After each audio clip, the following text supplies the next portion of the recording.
Okay. Good evening, Peter. How are you? I'm good. How's it going? Are we live? I think we've gone live.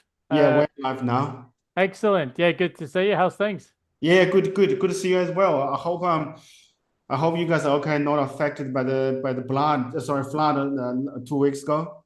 No, not so much. So I'm based at Sunshine Coast. It was quite interesting actually because we everybody had to prepare for the tropical cyclone here. So the Woolworths and the IGA completely stripped bare.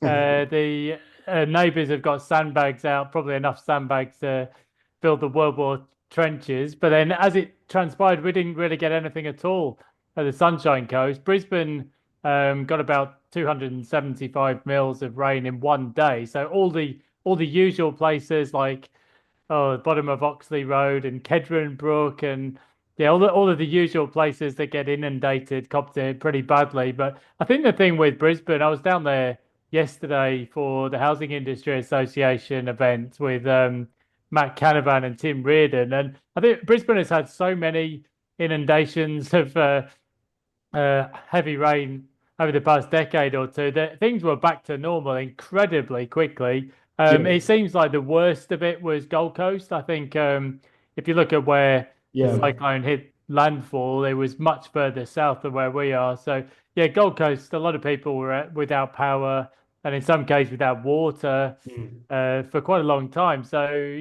yeah, I mean, I guess all things considered, we were pretty lucky and it wasn't too bad. But I suppose the message from the government would be better safe than sorry, I suppose. So yeah, yeah. It's nothing by wrong and to large, be I think more it wasn't too cautious. bad. Yeah. Look, I hope the people who've been affected recover sooner. Seems some area has been badly affected. I hope they're safe and well, recover quicker. Um, Look, Peter, I know you buy in Queensland and a part of New South Wales, right? Mm. I would consider you half New South Wales or Sydney local. So you probably already heard of this new state government new planning for Sydney. One is 120, sorry, 171 town centers. Um, yeah, I heard a lot of comments about this change. It seems like historical kind of move to kind of address the housing issues. Um, Look, what's your let me give you a bit of more kind of details. They're saying the 171 town centers, as long as you're within 800 meters, you are allowed to build a duplex, townhouse, and a low density, low rise unit. Is that right?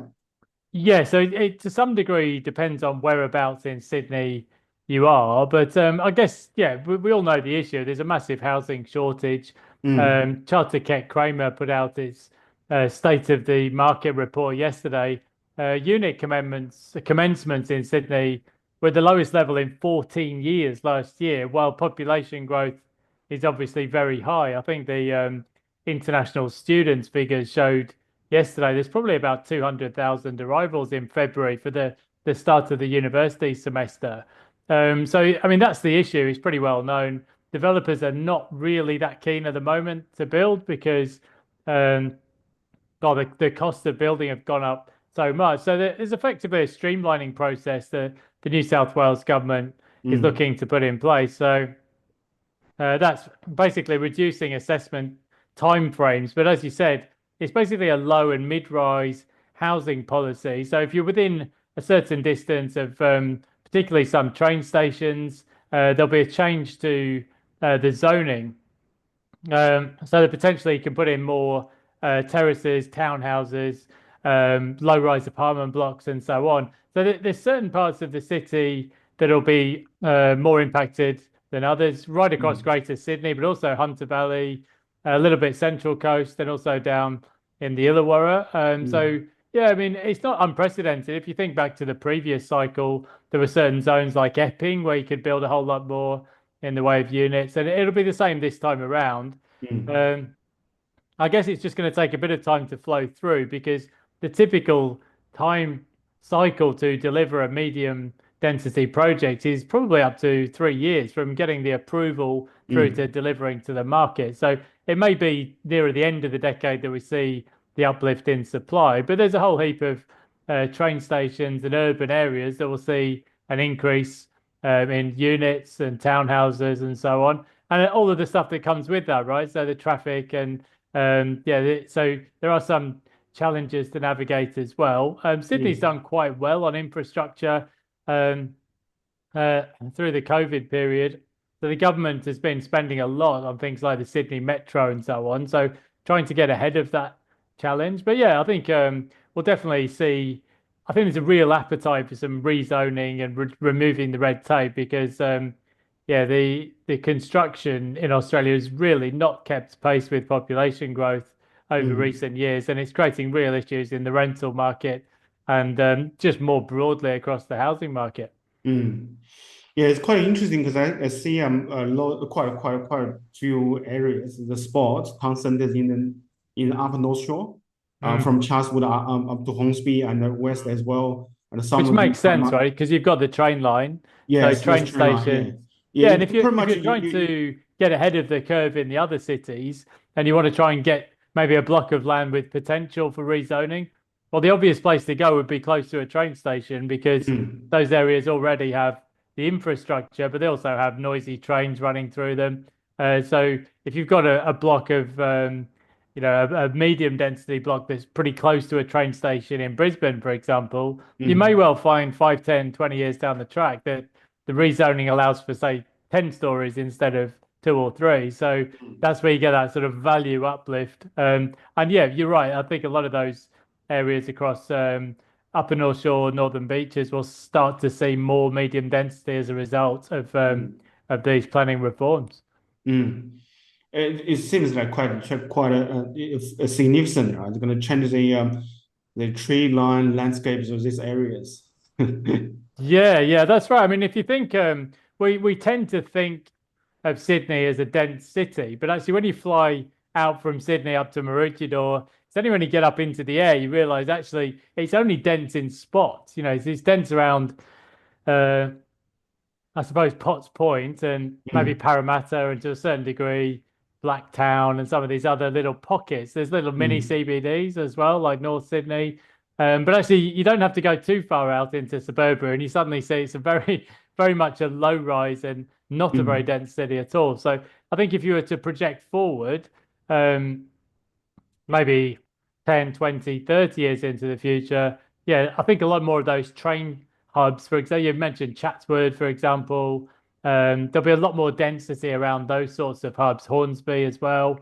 Parramatta's already developed very significantly, Epping. So places like that are obvious candidates for more development over time because, mm, yeah, population growth. We got some figures out from the ABS yesterday, and yeah, I think permanent and long-term migration, it's off the highs. It's about 13% lower than it was at the peak, but it's uh, still 430 odd thousand mm, um, over the year to January.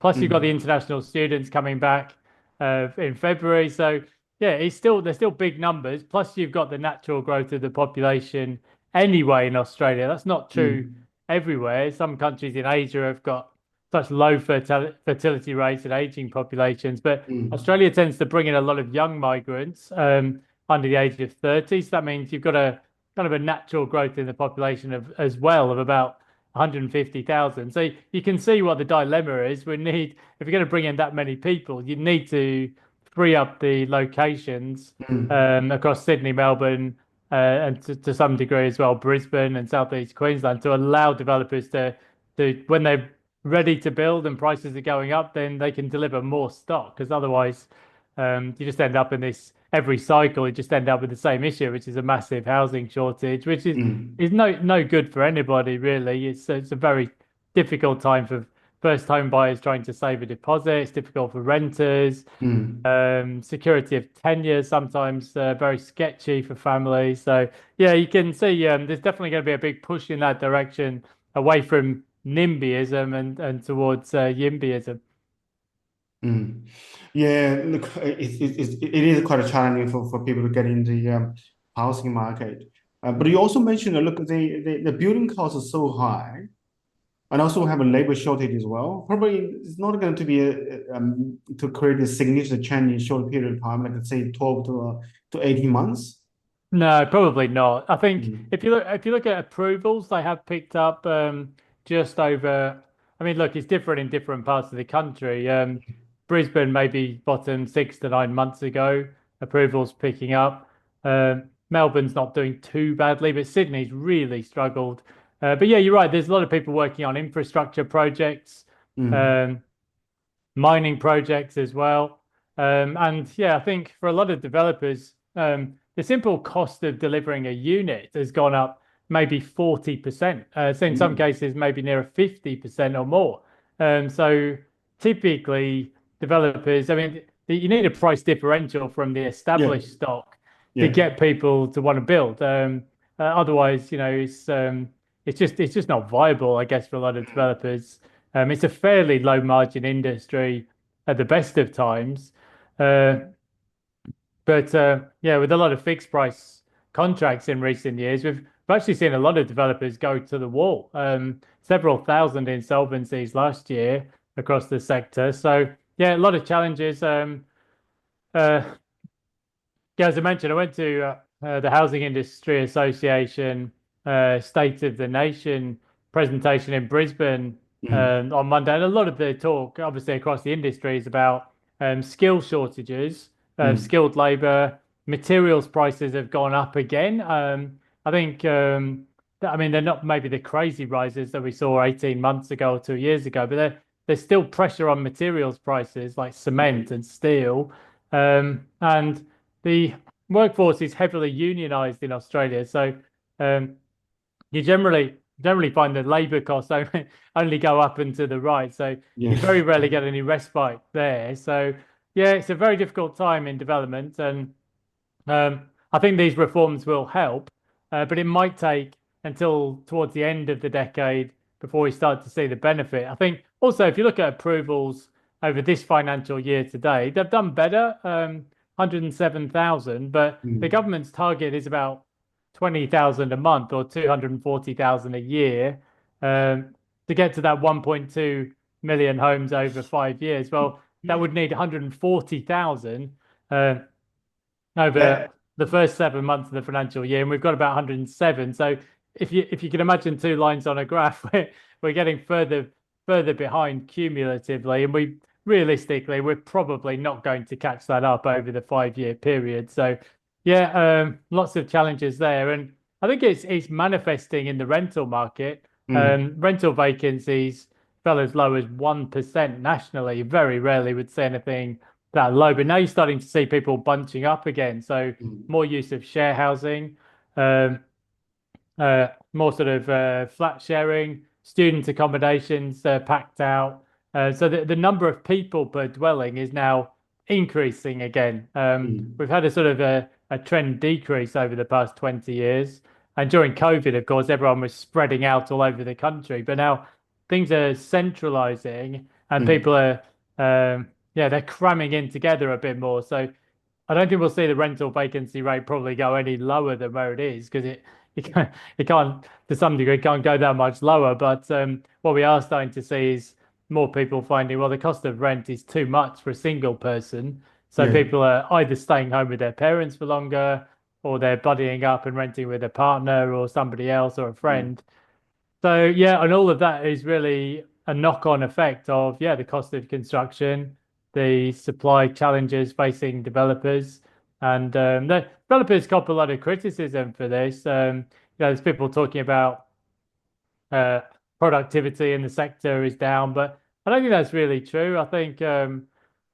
Uh, I think really what's happened is the type of product that we deliver has changed. Now we've got 7-star quality apartments that have to meet all these environmental regulations. You've got to have things like modern slavery policies and indigenous engagement policies. There's so many overlays of government sort of red tape, but also taxes and so on. Whereas if you were going back 40, 50 years ago, really we were building wooden shack. So I don't Mm. think the productivity is the issue. It's yeah, we just got a shortage of labor, skilled labor in particular. Mm. materials have really struggled because we're trying to build at warp speed, and we just don't really have enough workers to deliver all the infrastructure and the housing at the same time. Yeah, it's quite interesting. You think about the government plan, 2 million house. Let's probably initially that was a pie in the sky. Never had any intention to do it. It's just a dream. Oh, I don't know. I'm thinking. Yeah, maybe. I mean, I think a lot of this as well. I mean, we Mm, tend to sort of look at the government, but I think a lot of it's just a cycle. mm, I think one thing they did mention at the Housing Industry Association is we've only really built at that pace once before, and yeah. that was in the previous cycle. But I think back then a lot of the investment was coming from overseas, particularly from China. But now we've got stamp duty surcharges for foreign buyers. Um, so it's much harder for us to get to 200 or particularly 250,000 dwellings in a year. I just unless they're going to remove those surcharges and let some foreign investors come back in, I just don't think there's the appetite to buy that many new apartments. Yeah. And there's much more onus on in this cycle on developers building quality units and townhouses that people actually want to live in. I think in the previous cycle, there's lots of tower blocks. You remember the really small units, the sort of 60 square meter two bedders or the 40 square meter one bedders. They were really built for investors, Mm, uh, particularly investors from overseas, just to move their money into the country and get an investment. But it's not really driven by the desire of the tenant or the mm, homeowner. So I think this time around they'll be much more focused on livability, maybe more potentially more three bedders and more um, sort of a bit more in the way of amenity for mm. an outdoor space for the home buyer. So yeah, but the way things are going, we're not building quickly enough, and it looks like that gap is continuing to widen. But I think yeah, as I say, we tend to blame the government, but I think we've just gone through the bottom of the cycle. Whoever wins the election in May will get a nice tailwind behind them because things are going to pick up from a construction perspective, regardless of what the government does, Mm. um, because interest rates are coming down, construction costs are leveling off to some extent, and prices have gone up. So there's and prices are rising now Mm. again in Sydney, Melbourne, Brisbane, well, pretty much across the country. So Mm. that tends to be a much more favourable environment for getting stuff built. So I think when prices are falling, it's pretty hard to encourage people to buy new because they'll be like, well, why wouldn't I just wait until until the coast is clearer? Yeah. Yeah, that's right. So looking now is pretty much the acquisition cost for the developers and the material building cost and the product selling price. There's not much profit. So probably the pickup rate is low. Like you say, if after election, well, regardless of which party got in, if you have a further rate reduction, material price come down, the labor price will stagnate, maybe not a good amount too much, and the price going up. So there'll be more profit there. Hopefully, it's more developer come in, more better quality house like apartment being built, so to address part of the housing crisis issue. Yeah, you would think so. I Mm, mean, it's not like in Spain or Ireland in 2006 where developers are just building housing estates speculatively. Doesn't mm, really happen in Australia. Normally, if you want to get a project out of the ground, the financer is going to want to see maybe half of the units sold, mm. pre-sold. So if you've got enough pre-sales, Yeah. you'll get the financing to uh, build the project. So yeah, I think yeah, if you get a real chronic shortage of housing, interest rates coming down, the prices going up, well, that's going to bring enough people in then to fulfill those pre-sales, and then we'll start to see activity picking up. So yeah, I mean it's a challenge across Europe. A lot of European governments are trying to find ways to stimulate growth. Well, it's an easy win in a lot of ways, like rezone, let people build because there's Mm, shortages of housing. It's not just an Australian problem, right? mm, So if you look at parts of Canada have had the same issue. United Kingdom's had the issue for years. USA, lots mm, of parts of the country or the world have got shortages of housing as a kind of as an output of COVID. Mm. So if you're looking for stimulate ways to stimulate growth over the next 5 years, well, letting people build housing would be an obvious win. Of course, government gets a lot of taxes from that as well, so it's a virtuous circle potentially. Yeah, that's right. Everybody benefit. I was thinking, so you mentioned the rezoning. Do you consider the new well center 171 town center the plan change will be kind of rezoning, right? It's well different words, but essentially it's rezoning. For Brisbane, did you say? No, I mean the Sydney New South Wales new planning rule for the Oh one. yeah, for Sydney. Yeah, I think that'll get through, and I think it will make an impact. I think in every cycle, I mean, I can remember back in the sort of late 90s, people were saying, "Oh, there's nowhere left to build," But of course, in a big city like Sydney, there's lots of places you can build because you can build upwards as well as out through Campbelltown and to the Camden and the Mm, southwest. But I think. For Sydney in the future, I think much more of the supply as a percentage than anywhere else in the country will be attached dwellings, so mm, townhouses, units, high-rise apartments, and yeah, it will make a difference. But there comes to a point in the cycle where people get too twitchy about buying new, and then things taper off, and then you don't see much development for a decade again. So you do get these sort of periods of overbuilding. 2016 was probably the last one. Same in Brisbane and Melbourne, actually. But yeah, I think it will take time to see as the detail of the planning reforms is scrutinised and passed. I think it will make a difference as to where and what we see built over the rest of the sort of the decade and the cycle to come.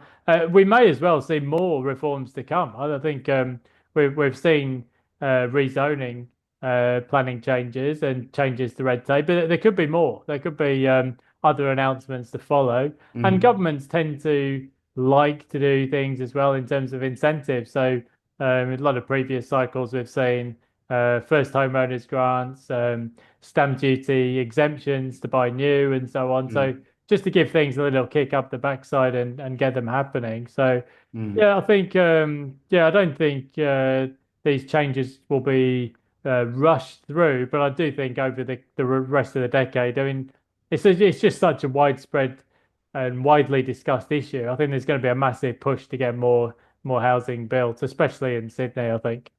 mm. Yes, it's a positive change. Look at just the come on personal level. See, if I'm the owner of one house, right, within one of these town centers, um, look, is a just a quick interesting topic. Is it good? Do you think it's a good time? Time to sell, or do I hold it until developers no come at all? Really, I mean, we've seen them with things like infrastructure. Mm. Like for example, when the light rail was extended in Sydney, nothing really happened until the light rail was completed, and then bang, you saw the uplift in prices. And I Yeah. think a bit like when the rezoning happened around Epping, a lot of people just sat on their homes, and then suddenly the rezoning was all activated, and then developers came in and were buying homes for $4 million. So. Uh, I would say you probably want to hold. If you get a knock your socks off offer, then you might look at accepting it. But I think quite often in the housing market, people aren't always 100% familiar with what's going on and what it means and how much a site might be worth to developers and so on. So if that's you and you feel like you're being pressurized to sell to a developer, well, get some third-party assistance. Get somebody who knows about the zoning rules, knows about the Mm, housing market. They can act as an advocate for you because, mm, yeah, I mean, there's some pretty unscrupulous people in real estate, and you don't want to sell your home for less than it's potentially worth, just because you're being pressured to do so. I think as yeah. well, quite often, what we've seen in places like, I don't know, Castle Hill and so on, is when you get suburbs that are impacted by rezoning, quite often people in a row of houses will club together and sell as a job lot to a Yeah. developer. If the zoning goes right across one street, for example, because the sum of the parts what's the phrase? The sum of the parts is worth more than the whole. But by selling as a group, sometimes they can get a better deal with a developer. If there Yeah. was one house in the middle that won't sell, then it doesn't work quite so well potentially. Yeah, the potential to have the development is too small. You can just single house in the middle of unit. Yeah, it's Isn't quite there a interesting. isn't there a Yeah, place in Sydney where there's just one homeowner's like a steel house in China? The guy's he's kept his house on the big acre block, and all around it is out in the ponds or somewhere else. Schofield, can't remember exactly where it is. I'll have to Google that one. But there's just one house he refused to sell, and he's just completely surrounded by new housing. So it oh, can that's happen. Pond. It's in Sydney Pond. Well, Yeah, yeah. I yeah. I think it's. I'm sure if you Google that one, it's quite an extraordinary picture from as an aerial shot because you've got Mm, dense housing everywhere, and then just one guy with his big back garden. yeah. Yeah, so it does happen occasionally. Yeah, it's quite interesting. I'm thinking, yeah, after news, after this announcement, the new change of the planning, the people have houses in the area with good land components will they'll have a rethink whether to sell, whether to sell or not.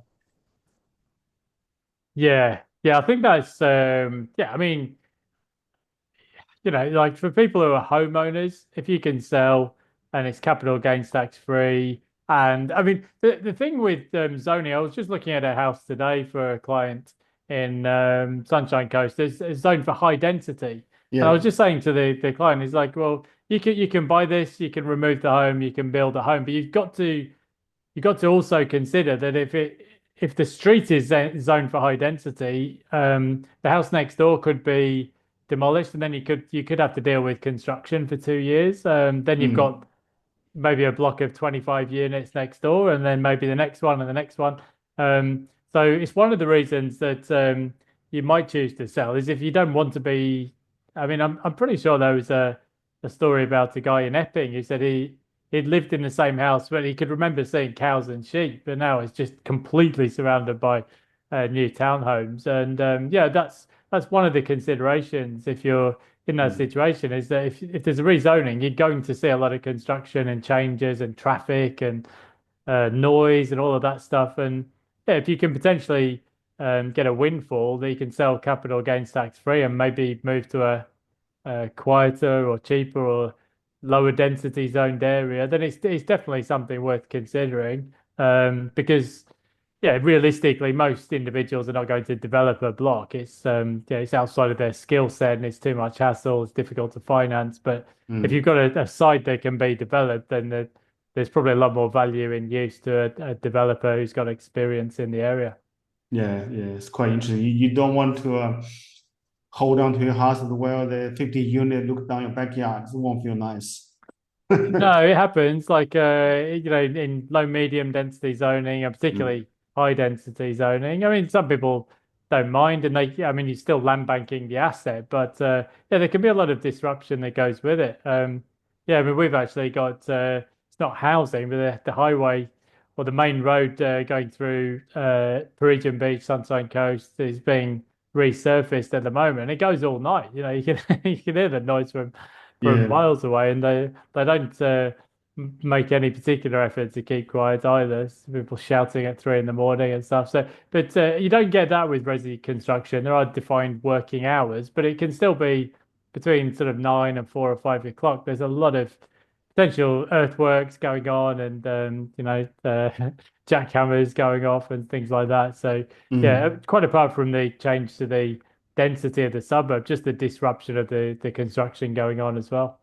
Yeah, yeah, it is had an upside downside. Okay, what I look, I was talking to one of my client. They actually want to buy investment house. Right? The one of the area they're looking at is in Carlingford, Castle Hill, I think. It's Mm, one of the area. The houses he was looking at is within the new planning area. mm, In one town center, the street there. He was asking me quite an interesting chat. He said, "Oh, should we buy existing house with better rental yield, or should we buy shack? mm. We know this house is so straight will be bought at some point in time. Hmm. Or And so develop. what do you think?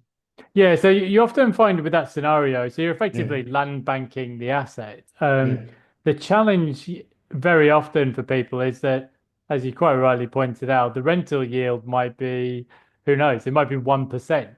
So the one I was yeah, looking very at likely. today, yeah, the asking price was 1.7, so it might sell for 1.6, but it's renting for like $415 a week, so Yeah.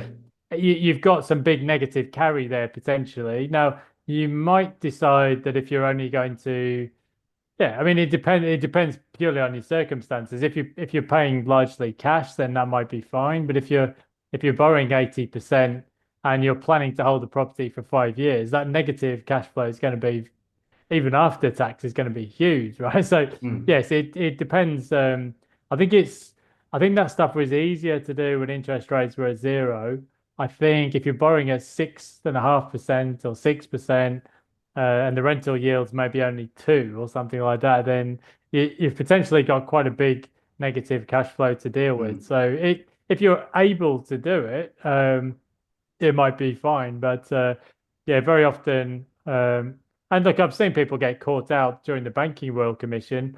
They bought development sites with yeah, in places like I don't know, Elwood in Melbourne or something, where yeah, the shack might be renting for a few $100s a week. But then when the bank shut off the lending taps, they weren't able to develop, and he's stuck holding this asset that he can't develop, and the rental yield's poor, and he got negative cash flow, and then he kind of stuck. It's like, well, do I find somebody else to sell to, or do I just have to wait out until I can finance the development? Which mm, eventually the cycle moved on and banks started lending again. But yeah, you do have to just think about the numbers and whether you mm, can afford to hold the property. Because yeah, I mean, I think it's a good, yeah, it's a good speculative bet, right? That if somewhere's being rezoned for mm, higher density, at some point that block's going to be worth quite a lot of money to a developer. But you do have to be able to finance the deal and hold the asset and the cash flows until such time you're ready to sell on.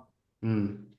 Yeah, it can be quite painful, right? Once we have we hold a heavily negative geared property and waiting for the development potential, or waiting for the developer knocking the door, because you don't really know how many years it will take. It could be next year, could be like 5 to 10 years time. Yeah. Generally, you find when prices are going up, people are very happy to do the negative gearing. But then when Mm, when prices are flat or falling, they're like, why am I paying for this, property that's not delivering me any equity either, especially if you're on an interest-only mortgage. And look, mm, yeah, Melbourne is the talk of the town at the moment because there's a lot of properties that maybe for 10 or 12 years have just not delivered the capital growth. But mm, I saw just since we last did a webinar, Westpac put out its monthly consumer sentiment survey, and if you look at the sub indices, mm, particularly for Melbourne and Victoria, time to buy a dwelling has picked up dramatically. House price expectations have picked up dramatically. So yeah, I mean, it seems to be the way things go in Australia is that the cheapest capital cities in which to buy a dwelling tend to do really well. So at the moment, I mean, Darwin is technically the cheapest capital city, but yeah, I love Darwin. It used to live up in the NT, but yeah, it's probably more of like a characteristic of a mm, regional city more so. But yeah, after that, Melbourne is effectively alongside Hobart now the one of the cheaper places to buy a dwelling. So um, in previous cycles, Hobart and Adelaide and Perth have all benefited from that relative affordability versus mm, Sydney and Brisbane. And it looks like, like this is pure anecdotes, really. I haven't been down to Melbourne for a few months, but from what people are telling me, inquiries picking up, demand's picking up. I think even CoreLogic's monthly house price index for the month of March will show prices going up as well, mm, probably in Sydney too, actually. So yeah, I think yeah, Melbourne has got relatively low rental yields, and there's a lot of properties that really haven't delivered for people probably over the past decade, particularly the units, sort of generic unit stock. But as you mentioned, you can't really build stuff for less than 500K now. So there's an awful lot of properties there that are probably going to do quite well, I would think, as interest rates fall, Mm, just because, yeah, they're almost you're buying below replacement cost, and just like we saw in Brisbane, where unit prices did nothing for 10 or 12 years, and then they suddenly jumped 50%. I wouldn't be surprised if something similar plays out in Melbourne as well. mm. Yeah, it's just unimaginable, right? I was thinking it feels like Melbourne and now at this point in time, it's more like Brisbane back in 2015. Haven't had much growth for a very long time. Then a short period of time, it's 4 or 5 years, and went up by 50%. That's real possibility.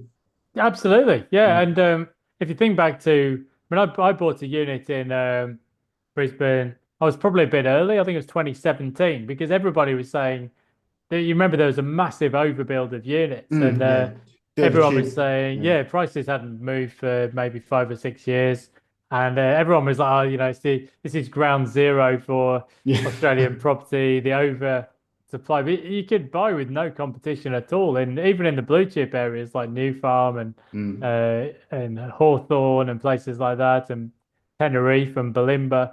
And look, I was probably maybe 3 years too early or 2.5 years early, but eventually, uh, you see the differential between the house price and the unit price was so wide that people, they had to look at units, and also we went from one extreme to the other, massive overbuild, down to massive undersupply, and we're still even now really in a big undersupply for Brisbane. I was down at Hamilton North Shore yesterday, which is home to Bluey's World at the moment. But mm, that whole area is rezoned for effectively for medium density living. We could maybe see 30,000 people live there. So we've got a Brisbane Olympics Village will need to get built at some point. But even now with the shortage, developers they've got all these sites that could be developed, but it's yeah, there's just not really the profit there to really drive a construction boom just yet. So, and that's even after prices have gone up 50%. So I think for Melbourne, Melbourne's doing okay on detached housing, but units, yeah, I think there's a real shortage, and the new stock is going to be considerably more expensive than mm. say a two-bedroom unit in St Kilda or Elwood or all those kinds of areas. So I think, yeah, as you said, there's every possibility that something similar plays out in Melbourne. Because I remember in Brisbane, everyone's like, "Oh, unit prices never go up, never go up." But I'm looking at the chart and so but they did. Like up until Mm. 2011, they went up a lot, and then they were flat for 10 years, and then suddenly they've shot up again. So I wouldn't be at all surprised if Melbourne follows suit. Yeah, yeah, it's quite a possibility, really. Yeah, Hmm. yeah. The other question, this is interesting again. It's kind of a topic because of the Sydney's state planning change. One of the big hot topics. Some of the friend asking, look, if I'm sitting on house, really old, crappy house, living in, I'm within the area. Is it a good idea to knock down, rebuild? To knock down a house and build a new house. Yeah, Uh, not really just for yourself. Um, yeah, look, it can be. I think there's a few caveats there. One is you need to be a little bit careful about overruns at the moment. Mm, So yeah, I've heard of a few people getting caught out because yeah, costs have obviously spiraled, and quite mm, often developers are trying to pass that on to the client, understandably. But also sometimes even with the package deals, the project homes that you get, make sure you read the small print on that too, because sometimes the price in the brochure might look appealing, but then mm, when you actually get into the weeds of it and you've got to choose your certain spec and designs and so on, there's little bits and pieces and extras could be mm, that what you end up spending is actually a little bit, well, potentially significantly more than what you thought at the outset. So yeah, I don't think it's a bad idea, but I would say you need to make sure you run the numbers so you can mm, comfortably afford the project you're going to run. But yeah, in particularly, you just need to be really careful about overruns because yeah, it's a quite a high risk environment for that at the moment. And probably mm, thirdly, I'll just say, yeah, it's been a very difficult time for the sector. So you probably Yeah, you probably want to use a builder or developer who's been around for a cycle or two. I think if somebody is a relative new player in the industry, there's quite a high risk of insolvencies at the Mm, moment. Yeah, not pointed at any particular operators. I'm just saying across at the macro level, across the sector, there's a lot of people going to the wall. So yeah, that's just another risk to manage, I guess, to make sure you don't mm. get caught with a half-built project that you can't finalize easily. Yeah, it's similar to mine because every time I do, the client want ask me want to do a construction loan, or make me very nervous actually. Yeah, yeah, at the moment in particular, because interest Mm, rates are higher, but also yeah, there's a lot of times yeah, I mean that's where a lot of the insolvencies have come from is that fixed price projects just couldn't mm, be delivered because the cost of the materials, the labor was really hard to source, and mm, yeah, the projects sort of ended up blowing out.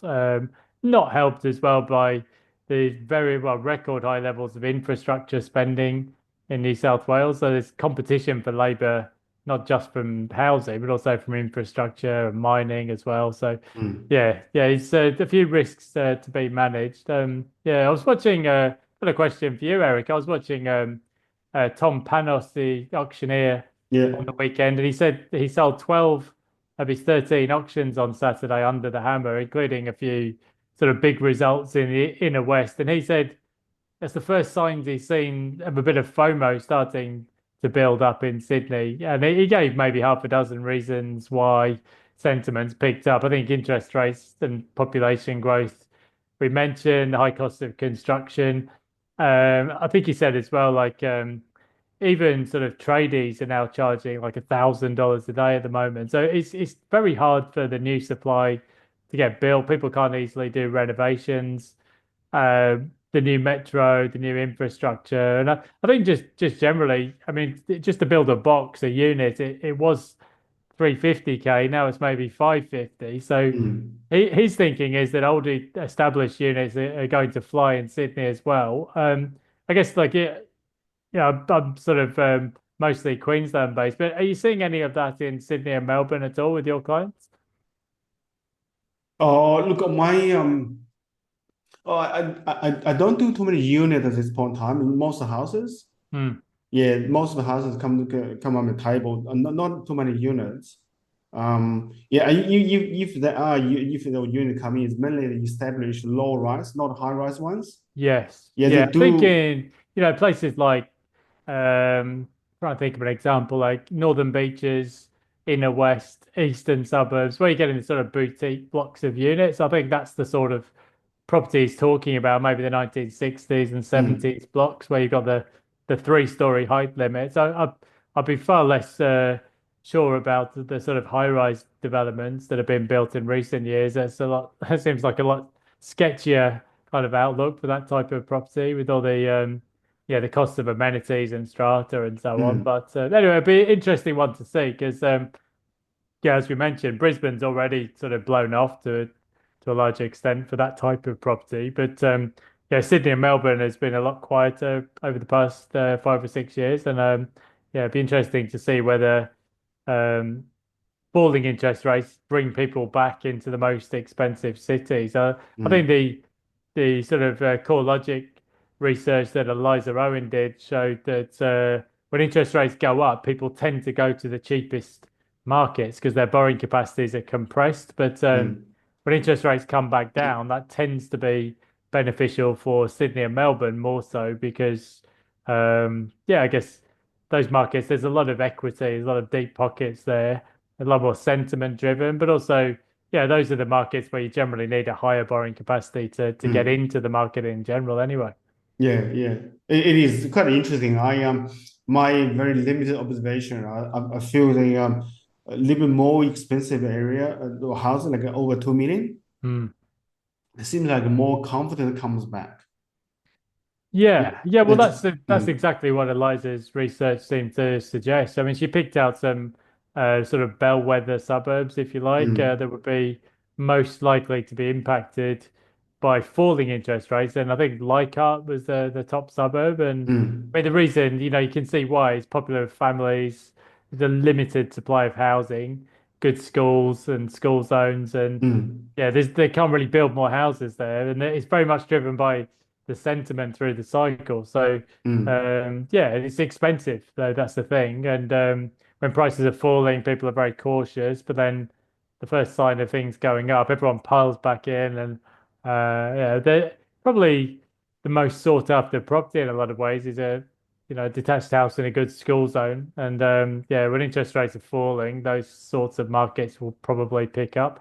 I Mm. also just saw APRA release some stats over the past week or two, and it seemed to suggest that interest only loans. I mean, they've probably for about 8 years. It's just been sort of a smaller and smaller share of the overall market, but they seem to have actually have picked up a little bit in recent quarters. Are you seeing more clients getting back onto interest only again now?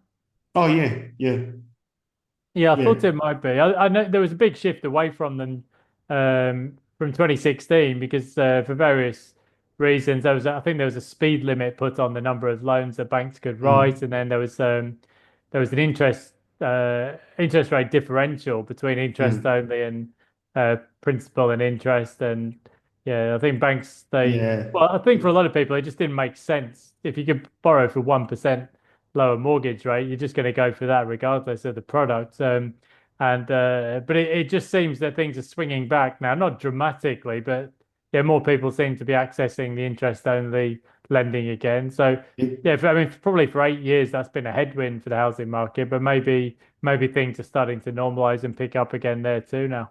it's quite interesting, Peter. It used to be like few years ago, the difference between interest only and principal interest nearly 1% Mm. difference. Yeah, in Now the which case difference, you would just take the P&I, right? Because yeah, that's right. Now it's much what smaller. It's around about 0.3, 0.2, 0.25, right? yeah, so that Now makes sense. Mm.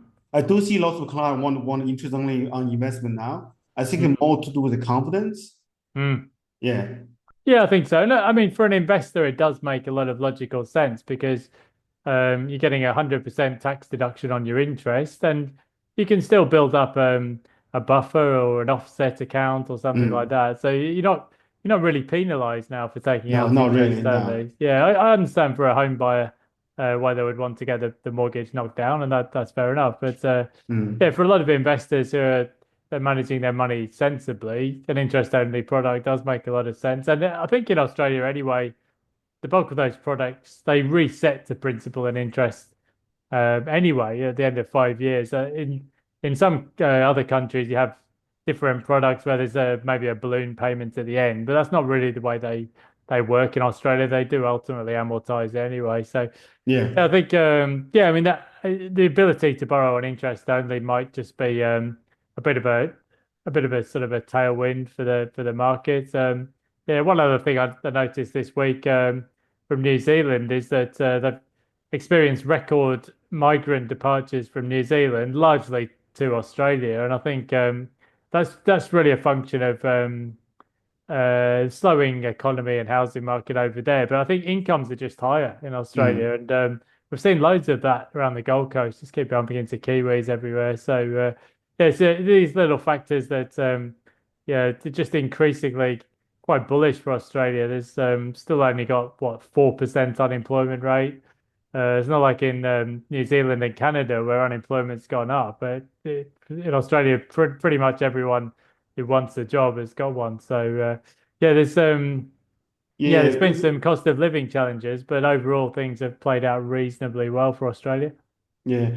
Oh, but look, I went to New Zealand for a few days at Christmas. I was just wondering, New Zealand is just an amazing place because the things are so much more expensive than here, but their income not much higher. I was thinking, how? Yeah, it depends where you go. Like Yeah. Auckland, yeah, my cousin lives in Auckland, but it was phenomenally expensive a few years back. They have made some changes because it was really popular with Asian capital for a while Mm. there, and with good reason, right? Because there was very few penalties to park your money in Auckland real estate. But yeah, there's been some changes, but also yeah, the economy's just come off the boil there with interest rates having been hiked quite dramatically, and there was some. challenges with COVID. I mean, New Zealand was quite an isolated place, obviously, and Mm, some of the, I mean, we had supply shortages in Australia, but it was yeah, it was next level in New Zealand. So certain housing components just couldn't be sourced and so on. It was very difficult time. So the cost of, the cost of living took a big jump up. mm, But yeah, I think yeah, I mean, you typically find that if you're an aspirational young professional, the high paying jobs are really in Sydney yeah. and Melbourne, not Mm, so much in like Napier or Wellington or Christchurch. So mm, that has sort of brought a few people back towards Australia. I think yeah, previous cycles we did see people going the other way, Christchurch rebuild, for example, and things like that. But yeah, now they're sort after of earthquake, yeah. yeah, now they're coming back in our direction. So yeah, it's just adding to that sort of demand and the Mm. undersupply that a lot of Australia's east coast is experiencing. Yeah, it's just interesting to watch the 10 year month by month local market. Yeah.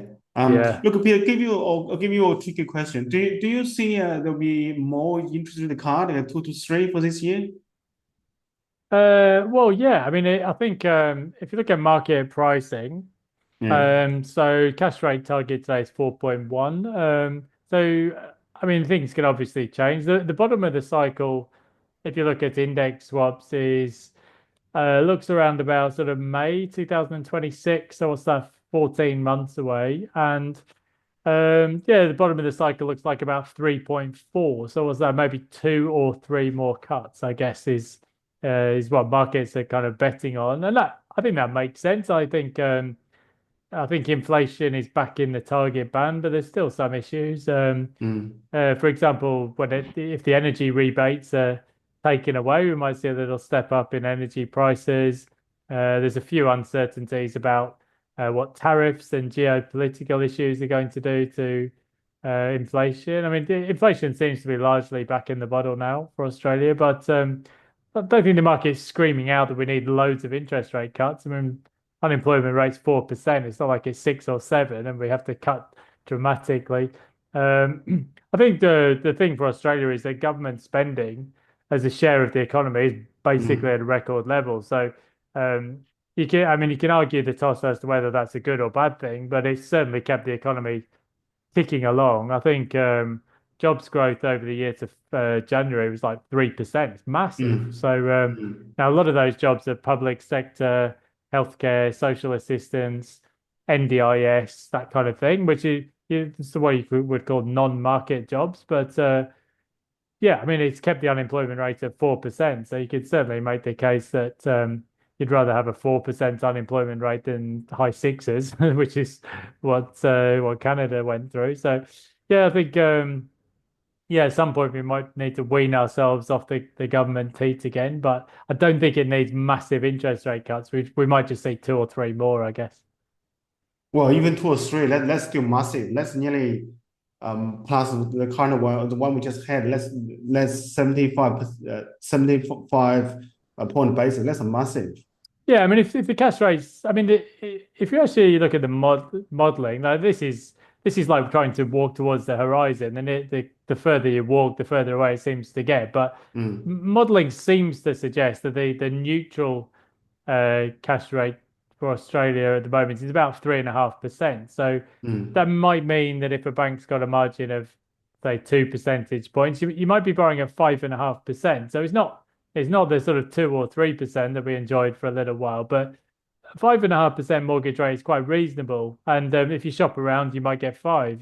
So I think if we do see that, yeah, it's a very significantly different environment from borrowing at 6.5. mm, So yes, I think it will change the amount of repayments and it will change borrowing capacity. APRA has also still got a 3 percentage points buffer in place for lending assessments, which probably should come down to 2.5 or 2. But it's more than just the sentiment as much as anything else. mm. I think when interest rates are going up, people are very cautious because they think, well, shouldn't overstretch myself. What if interest rates go up a lot? But I think when they're coming back down, I think it's yeah, it tends to be quite positive for sentiment generally. Mm. Yeah, yeah. I hope to come down quicker, just to get a more relief on the budget, the household budget. Mm. And also now everything is so expensive. If you drop interest rate, will drop everything, I think. Yeah, yeah. I mean, I suppose one thing that's potentially quite hopeful is that oil prices have come down quite a bit. So, I mean, hopefully, I mean, normally you would see that flow through to lower petrol prices, but also that should just cascade through the economy. If you've got Yeah. cheaper energy, Mm. then it should filter through to manufacturing and output prices and all the rest of it. So, Mm. yeah, I mean, there's always unknowns about this stuff, and something could come from left field, geopolitical issue or tariff related problems. But it does seem to be that inflation is not. Yeah, I mean the narrative has changed, right? The big risk of inflation from 6 months ago. Well, now people are more worried about recessions, more so than inflation. So yeah, I think for the time being, anyway, that's what markets are pricing. But yeah, the markets have been wrong before, so you never know. Yeah, let's wait and see. But the thing is, with my limited experience, whenever it doesn't matter how the market change, if you can buy asset at a good price and hold it, then you will come good in the end. I think if you focus on quality, yes, that's true. Yeah, I Mm, think yeah, often where people come unstuck is trying to be reinvent the wheel, sort of, or quite often buying off the plan is sometimes a bit riskier or a lot riskier, depending on where you buy. But yeah, if you stick to the fundamentals, what's the oldest cliche in real estate? Find out where the people are moving and buy the land before they get there. You know, that yeah. kind of thing. If you get into those supply constrained suburbs where people are moving and the demand's going up, Mm, the long term trend is clear for that type of property. So yeah, as you said, there'll be ups and downs through the cycle. If you're a long-term investor, that's guaranteed. You'll get some booms and recessions, and you'll have periods where inflation's high and inflation's low, and then interest mm. rates are high and interest rates are low. But yeah, generally, if you stick to the fundamentals, you won't go too far wrong. Yes. Yeah, it's quite interesting because with many of my clients, right? Some of them ask me whether they want to they should buy another investment or not. I was saying I don't really know, but if we look at your net assets, right? How much are coming from your own savings? How much are coming from the growth of assets? You can answer your own question already. 0% from my savings. So I can tell you, having two kids, and I don't think Heather's listening, but yeah, wife who likes to holiday in Italy. Like it sounds glib, but it's very, very hard to save your way to get Mm, ahead. Some people are good like that; they've got discipline. But I think if you think about the modern, I mean, this is kind of a personal finance issue as much as it is property. But if you think about the modern economy, it's almost like there's a conspiracy to get you to spend your money because for example, yeah, my wife might say she wants to go to Pisa on holiday and she'll Google it, and then from now until the end of time, I'm getting adverts for, like, flights to Pisa, like, yeah. and that's just one example. You might look at she wants to buy a Land Rover, and Mm, now, like, all I can see is bloody adverts for Land Rover. So I think unless you're very, very disciplined, it's difficult to save your way and get ahead. And even then, I've had this week, I had to have a dental appointment because I had a crack in my tooth, and then got kids have got golf lessons, and then something else, and then something else. It's unless you're like a very disciplined person, saving your way to get ahead is very difficult. You're contending with inflation as well. Uh, mm, Whereas, yeah, property and shares are two quite different asset classes. Yeah, generally with property, like you said, it's more about sort of getting on the property ladder and just staying on. Just mm, making sure the cash flow works, the property's rented, and then the long term results are delivered by capital growth, and you might pay down the mortgage over time. Yeah, stock market is a bit different. It's more volatile, mm, and you might see potentially sort of a higher return. But if it's not leveraged, yeah, I guess that's the advantage with property is that debt tends to get inflated away over time, and mm. the extra leverage means you're controlling usually a much larger asset base. Yeah, that's very true. Very true. From what I can see from my client and my own experience as well. You you don't want to park your money in the bank for doing nothing. If you can invest wisely with some professional help, it will have a bigger return. Yeah, well, I can tell you just looking at my own personal balance sheet, the percentage of my wealth that's come from savings is zero as a percentage. It might be 1%, but it's not. Yeah, it's just very, very difficult because unless you're if you're somebody who likes travel and experiences like me, like it's difficult to sit there with a chunk of money in your bank account because I'm always thinking, oh, maybe I could go to Bali, maybe, But yeah, and other people might have other interests like cars or whatever it may Mm, be. But yes, you do find that, especially if you look at the money supply over the last 5 years, then it's been greatly devalued. So even if you've been able to save, um, interest income on savings is taxed, and then the inflation really eats away at your purchasing power. So mm, yeah, you really need to invest in something, whether it's gold or property, commercial real estate, stock markets. You've got to do something to act as a hedge against inflation. yeah. But at the same time, you don't want to spend the last dollar. You still need some buffer for the security family, safety of the Yeah, and that's family. where the Yeah. offset accounts can be quite good, or if you've got a Mm, redraw facility or something like that. Just having mm, a rainy day fund that you can mm, access. Yeah, that's important because yeah, you never know when you might need to travel for a funeral, or you might have health issues. You might, over a long enough timeline, you'll get all of those things. So mm. yeah, you definitely want to have a rainy day fund or buffer in place as well. Yeah, that's true. That's very true. Thanks, Peter. I really appreciate being holding you for 1 hour now. Look, let's continue our topic maybe next session. Yeah, I want to talk a bit more about the market movement from your backyard, Brisbane. Seems like they're picking up again. Yeah, the medium's over a million. This is just amazing. Yeah, I think it depends on which part of the market you're in, but yeah, we've seen some big results. Even where are we? Middle of March, we've seen some big results this year as well. So yeah, thanks very much. Always enjoy the sessions, and thanks everyone for watching.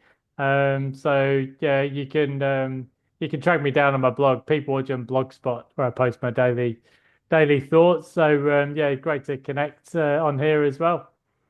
Thanks, Peter. Really appreciate it. Cheers. Thanks, Eric. Thanks, everyone.